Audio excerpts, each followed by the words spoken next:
to the Men's to Win It podcast. I'm Jason Gilbo at JGilbo11. Taking a look at tonight's Wednesday slate, which is a bit smaller than usual Wednesday slates, but it's not a bad slate at all. There are some blowout concerns, which really is the concerning factor tonight. The Mavs are heading into Golden State, which is not a good place to play in general, but they're going to be without Zaza Pachulia and Dirk Nowitzki, who was just announced as resting tonight. So they were 17-point favorites. Now, I mean, you got to expect that to be a lot higher. I mean, it could probably be into the 20s. So I'm avoiding that game for cash tonight. I just think it's going to be a blowout. You're not paying those guys at those price tags. It's definitely a concern.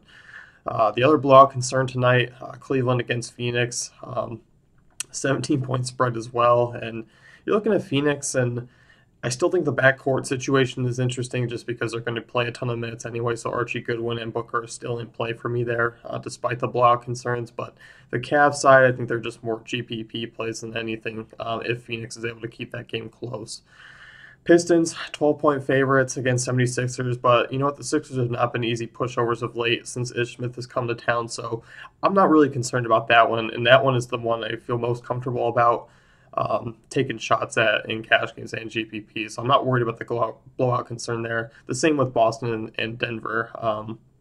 They're a 9.5-point favorites, so that is a concern, but still, I mean, we can't take all the options off the board, so you look at Cleveland and Golden State being really the options that you don't feel too good about in cash because you're worried about the starters playing less minutes. Moving over to point guards, Brandon Knight is out. He's been out. He's going to be out for the rest of the road trip. So that just means more Archie Goodwin, who got into foul trouble late and then just caught fire last night. I still think he's in a great spot. He's playing point guard. And you look at Cleveland, they haven't been stout lately on defense. They've actually been struggling against point guards. They rank in the bottom 10 in the last 10 games in fantasy points per game. So I still think Goodwin's an interesting play tonight. Going to be a higher usage guy, going to be still used a ton, given he can keep his fouls under control. But not a bad spot. And I do like him more on DK where he's shooting guard eligible. So that's a weaker position tonight to really target. But if you're looking at other guys that are injured, I mean, it's Jameer Nelson, just going to be more Moutier. He's doubtful tonight. Moutier is playing big minutes, playing well, but Moutier not in play for me tonight just because he gets a Boston backcourt that defends point guards very well. So he's going to be off my radar for the next, just for tonight's slate. So you look at Curry up top, and he has that upside, but can he do that upside in 3 quarters? That's the only concern. He went 37, 3-2 with 5 steals in 28 minutes against San Antonio, so it is there, but I'm just probably not going to be paying up for him. I'd rather take Westbrook in a closer game, even coming off the back-to-back where, Westbrook's averaged 17, 10, and 9 in 2 games against Minnesota, so I can't see the Thunder blowing out Minnesota, especially on the road coming off an overtime game. I think they're your safer cash game option superstars. Looking elsewhere, I love Chris Paul tonight. The guy's been uber consistent lately, averaging 23, 9, and 4 over the last 6 games, shooting 50% from the field, 53% from 3. He's also in line for a couple steals tonight. He's averaging 2.3 in the last 6 games. Gets a nice matchup against Atlanta, who are not good defensively. They rank in the bottom 10 against point guards right now, and they're really struggling on the defensive side of late. So I actually really like the Clippers tonight. I like him and DeAndre Jordan, who we'll talk about in a little bit, but also he's a great play tonight. If you're looking at GPP options, Isaiah Thomas is definitely in play. We know he has big-time upside. Went for 43 DraftKings points in just 28 minutes last game. That game was a blowout. He gets Denver, who's struggled against point guards this season, and you look at that, they've allowed 103 points per game. Boston has one of the higher totals on the night, so I really like targeting that offense and starting with the backcourt. I think Thomas is a nice GPP play tonight, but if you're looking to still get some exposure to that game, I really like Marcus Smart. The guy's been really consistent of late, playing bigger minutes, and he's shooting 46% from the field over the last 6 games. Big time upgrade from his 35% on the season, but averaging 12, 3, and 5 with 1.8 steals in the last 6 games. He's a pretty safe play for one of the better value point guards on the night. If you're looking at other options, if Batum sits tonight, you got to look at Jeremy Lin again, who's just been on fire of late. Back-to-back 40 fantasy point performances. They were against Sacramento and New York. were in overtime games, but still he was playing well regardless. He's definitely in play for me there. If you're looking at other guys, you like Reggie Jackson tonight. I like him better at home, where he's averaging 7 more fantasy points per game. Went 21, 4, and 5 in a prior matchup against Philly this season. So he's definitely on my radar tonight. He's been showing a little bit better performances, more consistent performances of late, 17, 6, and 2 on the average over the last 6 games. But Kyrie Irving is kind of interesting tonight just because he's 6,500. We know he has upside, and he gets a bad Phoenix backcourt defensively. If LeBron takes his pedal off the gas, and it's tough because Irving's kind of let us down in a lot of spots before, but I'm kind of intrigued at that 6,500 tonight. I don't think it's a bad price for him at all. Definitely a tournament play. I'm probably not going to look at him in cash because there is a blowout factor there as well, so he could be in play for me. If we're moving over to shooting guard, Harden, not really in play for me tonight. For one, Dwight Howard's coming back. His usage and peripheral stats take a little bit of a hit with that. He's also playing the number 1 defense in the league, who he's only averaged 32 DraftKings points and 2 points against him. So I'm not really intrigued with him tonight at all in GPPs or cash games. But if you want to roll the dice in GPPs, it's really a bold move because no one's going to be on them. If you're looking at other options, Klay Thompson, he could be that Golden State guy who maybe Curry takes a little bit of a night off and passes the ball to Klay Thompson a little more. We know we've seen him get hot and hit 20 in a quarter before, so he could be in play for tournaments for me and gets a nice matchup against Dallas. But I still think I'm paying down tonight. You look at guys like Avery Bradley in a really good spot, averaging 16, 3, and 3 over the last 6 games. Also shooting the ball incredibly well of late, 48% from the field over the last 6 games. So I like Bradley here. Contavious Caldwell-Pope is always a big play for me because he plays monster minutes. He's averaging 37 minutes per game, averaging nearly 30 fantasy points a game over the last 6. He's another guard who's shooting the ball well, who usually doesn't, but the guy eats a tons of minutes, so even if he's not shooting the ball well, he always finds himself in that 25 fantasy point range. If you're looking a little cheaper, you look at Wes Matthews, he's kind of in play for me tonight just because you're going to see a usage rate shift to him. He still always plays big minutes, especially with Harris out, so they don't have much in the backcourt outside of Barea, Felton, and Matthews. So he would be in play for me. You also could see Parsons play the 4 and Matthews shift over to the 3, so they could be a little bit limited, which force him into a bit of a bigger role. So he would definitely be in play for me. Looking at Manu Ginobili, he's always kind of that guy, 20 fantasy point guy who comes off the bench, plays 20 minutes, does his thing, and then heads off. His price tag's kind of crept up since that big monster Lakers game he had, but he could be in play for me tonight. You like San Antonio's total, especially against Houston's defense, who's really struggled this season, so he's not a bad option. If you're looking any cheaper, like I mentioned, because Matthews could shift over, you could see some more Raymond Felton. Sitting at 3,900 as a shooting guard. Could be a decent punt tonight, but if I'm taking chances, it's probably going to be on the Dallas side just because they have more value, and they're kind of going to be forced to play a little bit more minutes than usual, even if the blowout occurs. Moving over to small forward, LeBron's up there, but it's Kevin Durant for me, even coming off the overtime game last night. Went 44, 5, and 14, 43 minutes. Guy's just been playing phenomenal basketball, averaging 54 DraftKings points over the last 6 games, so gets Minnesota. Durant's just matchup proof outside of Kawhi Leonard, of course, but playing against Minnesota, nice high total tonight. And you can always count on Durant and Westbrook.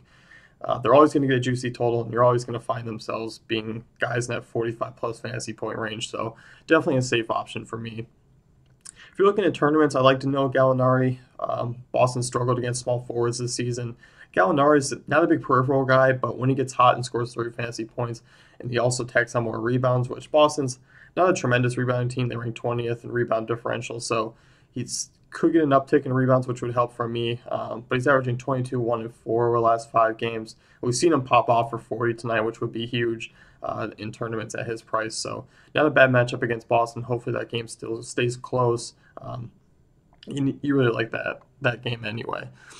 If you're looking at other options, cash as well, Chandler Parsons has been playing great basketball of late, 22 and 6 over the last 6 games. I mean, for one, he just looks way more involved in the offense, which is nice, which is something we kind of haven't seen this season outside of lately. So he's definitely in play for me at that price. I think more so in GPPs just because the blowout factor, but um, I can see rolling him up in cash at that price as well. Looking at other cash game options, Jay Crowder, 6,300. Coming off a game where he didn't have to do much, and it was a surprising blowout as Boston um, really demolished um, Washington there. So he only played 28 minutes, which you can't really see that happening tonight. I think Denver keeps it close, even with the 9 point spread. Um, they've been pretty decent of late. So Crowder's been a safe option lately, averaging 15, 2, and 5 over the last 6 games.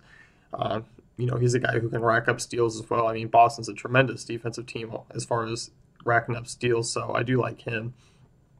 If you're looking at cheaper options down low, Shabazz Muhammad still in play for me, averaging about 30 minutes over the last 5 games. Continues to produce right in that 20 to 25 fantasy point range, which in 2 games against OKC, he's played 33 minutes on average and went 17, 1, and 4 in those 2 games. So he's definitely in play for me because small forward's not that strong. It does have a few more options, but it's still a position you're probably going to end up paying down, at least on one spot, especially on FanDuel where you're forced to play 2.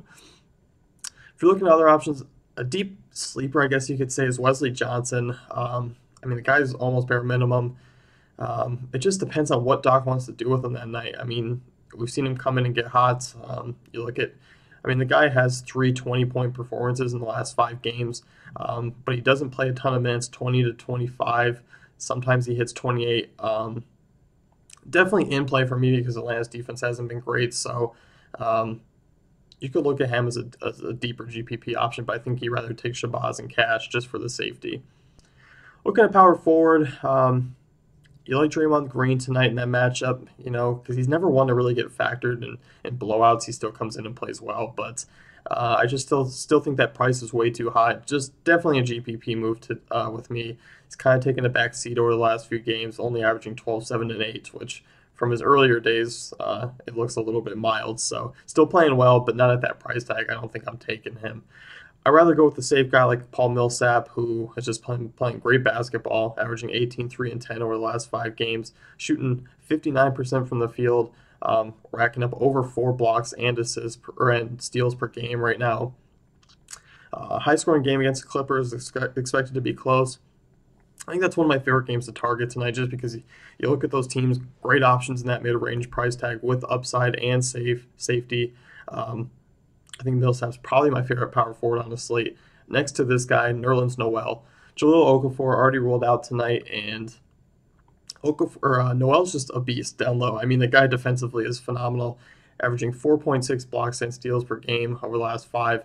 Gets a bump up with Okafor sitting. You like him playing the 5 tonight more than the 4. So, with Okafor ruled out, I mean, Noel's averaged 13 and 7 with over 4 blocks and steals per game when he sits. His usage rate just goes up just a little bit. He's not a big offensive guy anyway, but we've seen him really work well with Ish Schmidt since he's come to town. So Detroit's allowed the 4th most blocks per game to opposing centers this season. They also rank in the bottom half for steals allowed. So I'm all over Nerlens Noel at this price. I think he's one of my favorite power forward options, especially price considered. If you're looking at other guys, Kenneth Faried, GPP play, just because his minutes are all over the place. He could be injured, but I mean, if you look at the game before he left against Atlanta, 35, 40, and then 27 the game before that against Boston, who struggle against power forwards and centers. So an interesting play at his price, definitely GPP, but he does have decent upside for that price, and the matchup is there, but definitely is a little risky.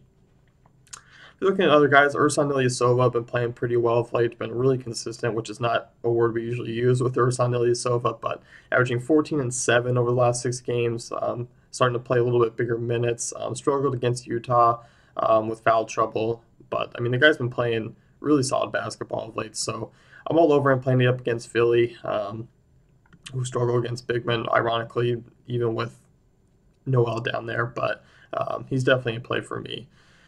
If you're looking at anyone lower, Trey Lyles off the table now with Derek Favors back. Not going to see big minutes. Dwight Howard is playing tonight, so Josh Smith and Clint Capella, Terrence Jones, they all lose appeal to me. So you're not really looking down low tonight. There's options, in that 5K to 6K range that you rather take tonight. So I'd rather go with them there.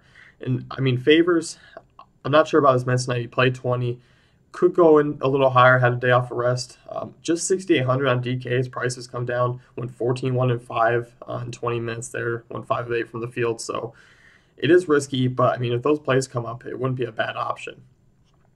Move over to center tonight. As I mentioned, Dwight Howard going to play. That kind of just knocks off of Harden's usage a little bit over his recent streak. You're still not really targeting Howard just because San Antonio is the best defensive team in the league. So I think if you're paying up, it's obviously Andre Drummond, who faces Philly, who not a good rebounding team, not a good defensive team down low. I mean, the guy dropped 18 and 16 with 4 blocks on him earlier this season. So he's definitely your guy. Really like him on FanDuel, where his prices come down a little bit and where the other centers are priced around him. You can easily just spare up $400 or $500 to pay up for him. But if you're looking on DraftKings, I really like DeAndre Jordan tonight, 7,100. That's a big discount from Andre Drummond, who DeAndre Jordan's an obvious kind of double-double guy coming off a big game, went 9 and 19, 3 blocks. First time in a while we've kind of seen a big block game from him, which is something we're usually used to. So it would be nice if he could tally that up a little more. But Atlanta, dead last in rebounding, bottom 5 against centers this season. I just think you're in for a really solid night with DeAndre Jordan, averaging 14 and 14 over the last 5 games, 70% from the field. The guy's been really efficient, so I think he's just a solid play for me. Looking on the other side of that game, Al Horford. Minutes are always kind of iffy with him, but he has shown upside. Decent cash game option at 6,800 if you're going for a more balanced look. I don't mind the 2-center role with Horford, and maybe you could go Drummond. So I think he's definitely in play for me because Clippers have just been just as bad against centers as Atlanta has this season. Zaza Pachulia ruled out tonight. That kind of means the same as the last 2 nights. Salah there in Dallas. Played 22 minutes against the Lakers. 23 minutes, went 9-4, 15 points. Game before that went 29 minutes and then went 10-11 with 3 blocks. So you're kind of hoping it's definitely risky, but Golden State, they've actually struggled a little bit against centers of late, so he'd be an interesting play, but definitely a risky one. I'd rather just pay up for my centers tonight. If you're looking at that mid-range game, Alex Len, he's been playing more of the 4 lately. Tougher matchup, but I think the guy is a phenomenal basketball player. Seems to be more involved in the offense. This is definitely a big rebounder. So averaging 12 and 11 over the last 4 games, GPP play for me, just because it's going up against the Cavs front court is pretty decent. So you're looking at that option. It's definitely Len if you're going with the Phoenix front court. One more guy, Rudy Gobert, averaging 14 and 13 over the last 5 games with 2.6 blocks per game, coming off a monster 17 and 17 game.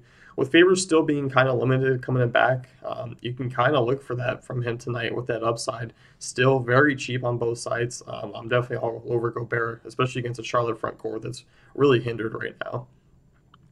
That's going to wrap it up here. The minutes to win it. Check out dailyfantasycafe.com for all our tools and content.